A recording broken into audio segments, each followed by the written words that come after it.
Hey guys, what's up? It's Audra and welcome back to my YouTube channel. So today on Chat with Audra, I believe we're on episode 9. We are going to be talking about the long-awaited episode that I kind of teased a while back, but now seems like the perfect time to do it. And that is going to be my experience on the TV show The Voice. If you guys didn't know, a few years ago, I actually auditioned for The Voice, and it wasn't even actually my own fruition. Like, The Voice reached out to First to 11 and offered me basically a private audition. So we're just jumping right into it, by the way, because this is like a long story. So basically, The Voice reached out to us and they were like, hey, we see your YouTube videos. Like, if you or anybody at your studio would like to do a private audition, please let us know. And I was like, you know what? I will do it. Like, why not? So I did this private audition, and basically what it was is you skip the round of auditions that you see on TV, which is the waiting around all day in this huge, like, conference room of people and, you know, not ever knowing when you're going to get called. Like, no, it was like I got my number, got my callback time, skipped the line, went right in and auditioned for the producers, which is like the last level before you're like going to Hollywood. So at the time, I was probably, I don't know. I was in high school. So I was probably like 16 years old, I would say. 15, 16 probably. So my mom had to come with me. I couldn't go by myself. And so I did the private audition. I had to come prepared with 4 songs. And I don't remember. I sang Dying in LA by Panic at the Disco. I sang Nothing Breaks Like a Heart. I sang something else. And then I sang Friends by Anne Marie. So you had to come prepared with 4 whole songs, but you had no idea if you are actually ever going to get through the songs, like the 4 songs. But I actually had to sing all 4 full songs. So I already knew that my audition was going well because whoever was before me got through like half of their first song, they cut them off and they were done. So by the time I got all the way through my first song, I was like, this is looking great for me. Then I got through my second and my third and my fourth, and I was like, thank God I practiced these. So I get through all 4 of my songs, and this round, the producers were like, we love you, like, we want to do an interview, move you to the interview portion. So I had to move to the interview portion, and they asked me my social media following, of course. And this was early. Like, this was not when influencers and TikTok was like a thing. This was early and a long time ago. But they asked about our YouTube followers and the band. And then, my favorite question of all, they asked me what my sob story was.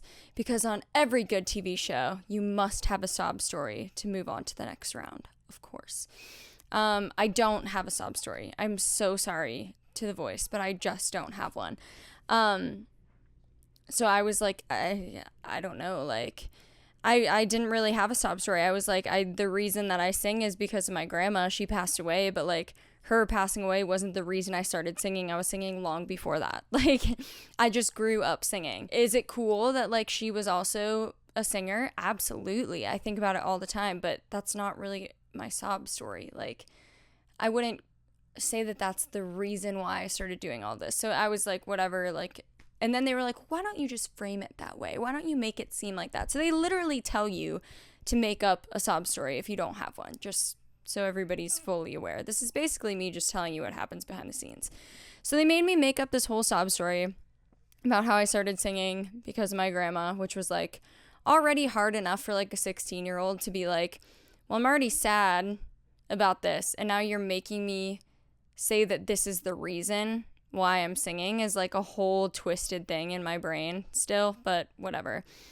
So I make up the sob story. I do like the testing where it's like, hi, I'm Audra, blah, blah, blah. I do like an introduction, do the interview questions, which I don't exactly remember what they asked me at all. It was literally like singing audition, interview audition.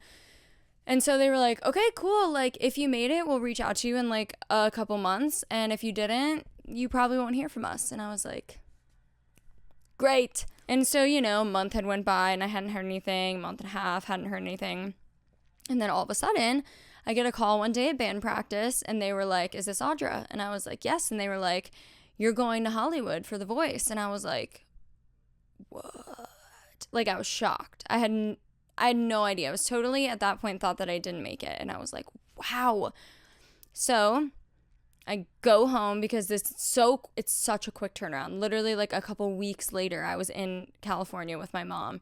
And again, my mom had to come with me because I was young. And this was, like, a really weird thing about being, like, a young person on The Voice. It's like you don't get to do everything that the people over 18 get to do. So it's, like, a lot more awkward of, like, an experience for a young kid. And luckily, I had one friend when I was there.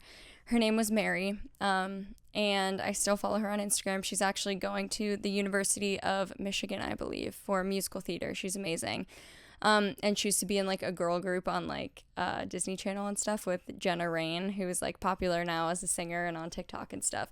Mary was a really good friend of mine when I was there, and I kept in touch with her for a really long time. She was the only other person who made it to the Hollywood rounds that was under 18. It was me and her. So it was me and her and our moms, and we, like, bonded together the whole trip. So anyways, they fly me out to California, and me and my mom.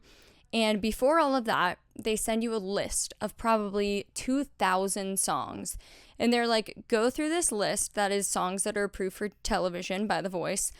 Pick out your top 10 and rank them. And we're going to pick what song you sing at your final audition. And so I was like, oh my gosh, like, this is crazy. So I rank my songs, and at my number one song, I put You Say by Lauren Daigle, which was, like, a brand new song at the time, but it really fits my range, still, honestly, very well. So I put that at the top of the list, and I had to wait.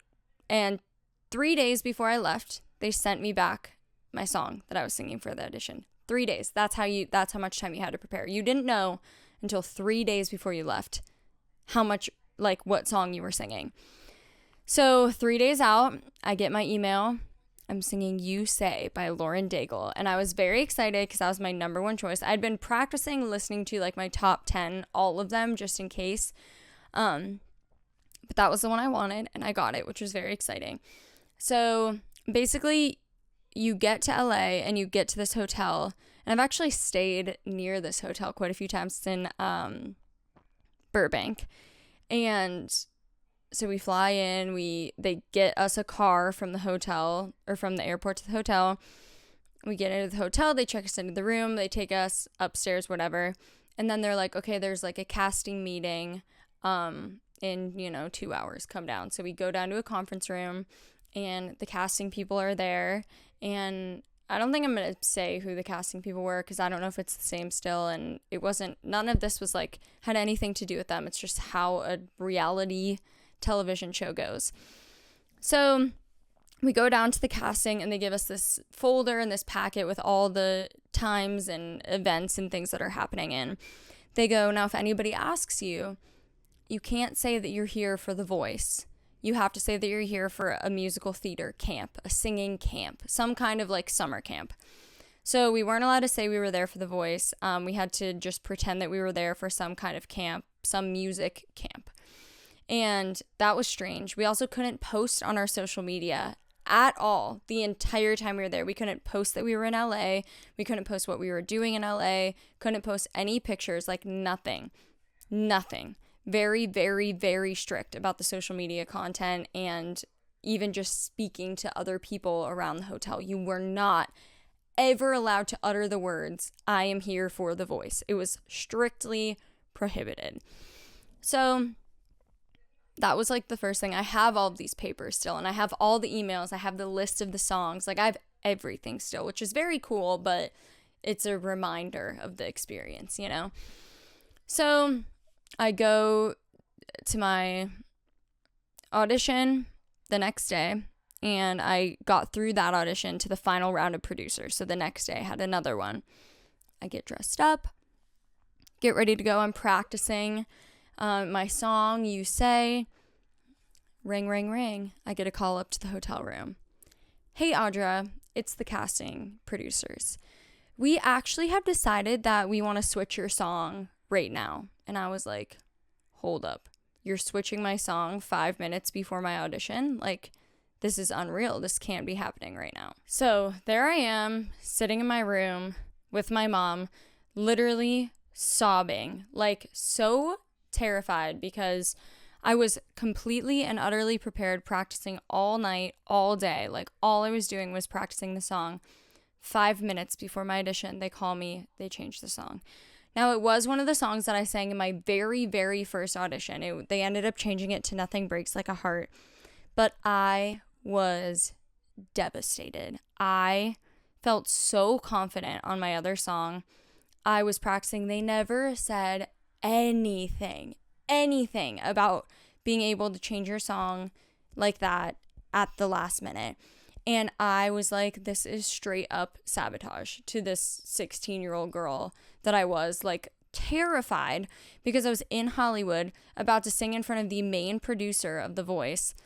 And it's literally was the round before the television. Like, it was this round, TV, chair turn round. And I was like, I don't know what to do. So I, like, pull myself together. I'm having literally a mental breakdown. And I was like, I'm just going to go to my audition and I'm going to do the best I can. And I walk in, first thing they say, so what's your story? This man did not care what I sounded like. He did not care. He wanted to know what story I was magically going to tell when I appeared on TV. What was going to be my sob story hook to the viewers. And I was like, dude, I don't have one. I just love to sing. I love to sing. That's obviously not good enough. It's reality television. And I knew that going into it.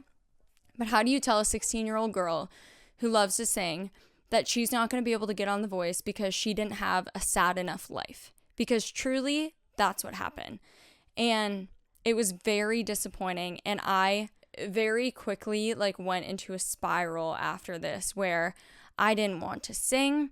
I didn't want to practice. I didn't want to post myself. I didn't want to do anything because it destroyed me. Because me not getting on that show had nothing to do with my singing ability. But I didn't know that when I was that age.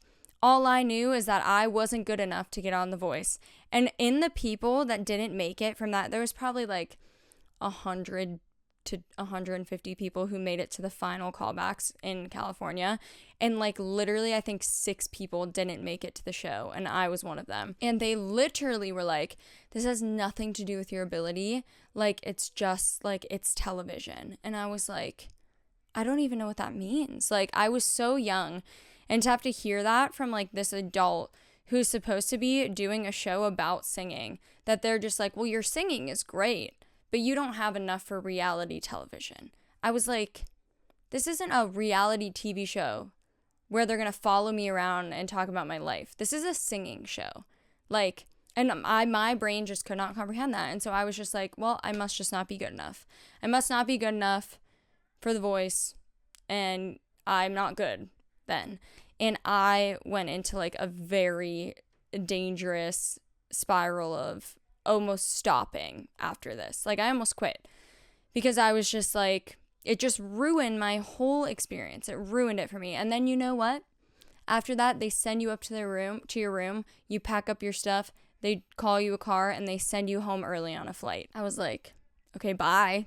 Thanks. And it wasn't like, what can I do better for next time? Like, thank you for doing this. Like, the experience was great. Like, no, the experience was miserable because you were only allowed out of your hotel room for 10 minutes when they walked you across the street for lunch. You weren't allowed to do any sightseeing in LA. You weren't allowed to talk to anybody about why you were there. You got to hang out with like some of the people who were there for The Voice, but obviously I was 16. Like, I wasn't just going up to these random 25-year-olds and being like, hey, hang out with me. Like, no, I was with my mom. I was scared. I was, I didn't know what to do. And so I hung out with the only other 16-year-old there, Mary, and we became very good friends that weekend. And I kept in touch with her, and I still follow her. I still watch what she does. She's amazing. And that was it. I didn't take anything else away from that experience. And to quote Anna Delvey from Dancing with the Stars last night when they were like, what are you going to take away for this? And she literally went, nothing. That's how I felt afterwards. Like, I was like, I will take nothing away from this, because this was an all around sad, like heartbreaking, miserable experience for me. And obviously that's how I was thinking then. Obviously now I take so much of that away, and I don't listen to what people say anymore, because normally what they say isn't actually about what you're doing or what you believe your talent is. It's about other things, other factors that you can't control. And I did learn that from that experience. And there are a lot of things I learned from that experience. I eventually got back and took a deep dive into, you know, making my voice better, which again wasn't the reason why I didn't get on the show, but it pushed me to do that again. And it pushed me to really take chances and to not be afraid to like tell people about experiences that I have and talk about like my presence on social media and how it's affected my daily life and how it affects my relationships. And those were things that when I was on there, I never talked about or thought to talk about, because to me that was just normal. And now I know that's not normal for a 16-year-old to experience, but it was for me. And so I didn't think that that was anything that they could use for the show, as they would say. But yeah, to recap, the whole experience was just very weird for a kid to be on a TV show set. And people always ask me, will you ever go on The Voice again? And or any reality singing show, and my answer is always no. Like, it destroyed my confidence. It really, really wrecked me at that age. And now, of course, I think I would be able to handle it a lot more. But to me, it's truly just not worth it, because the amount of times you ever actually hear of somebody who got first on The Voice is so incredibly rare that it just doesn't matter anymore, because you can get just as much, or if not more, of a following doing TikTok, doing YouTube, doing Instagram, putting yourself out there in ways that weren't available to me at that time. So would I ever do any reality television show again? Probably not. I'll never say never, because who knows, my opinion could totally change in the next few years. But as of right now, I would say no. And that's just my personal experience. I know a lot of people had great experiences when I was there on The Voice. I know a lot of people loved it. I had a lot of people who I followed on social media that I met there who did amazing and who made it pretty far in the competition. And if you guys don't know what season I'm talking about, I can't remember exactly what season it was, but Enjoy was on there, and Dane and Stephanie. So if you look up any of those performances, you'll probably be able to figure out what season I auditioned for. Yeah, I don't know what season it was, but it was the year of 2019, I guess. So yeah, that's when it came out. So obviously the casting and stuff was far before that. But yeah, that's my story about my time with The Voice. I still get emails from them every single year asking me to audition again. I remember getting home and getting an email within the next 2 months asking me to audition for next season again, and I was like, no thank you. But I still do get reached out to by them all the time to audition for the newer seasons, and I politely decline. Not interested in being on The Voice. But like I said, I learned a lot from it, and I wish I had the same mindset I do now, because I think I would have taken a lot more away from that experience. But yeah, there's only so much you can do when you're in high school and doing all of this. So I'm really grateful that I got to do all the things that I got to do for it, and it was a very interesting experience that a lot of people will never get to have, and I'm very, very thankful for that. But it definitely wasn't my favorite experience of all the things we've done so far. So thank you guys so much for watching. This is a highly requested topic, so I hope you enjoyed this episode of Chat with Audra. Remember, if you have any suggestions on future episodes, leave them in the comments below. I read them, and that is how I decide what I'm going to do. If you liked this, make sure you leave a like, a comment, and subscribe to my channel. And if you haven't already, make sure you turn on that notification bell so you don't miss an upload every Friday at 2 p.m. Eastern Standard Time. Bye! See you next week.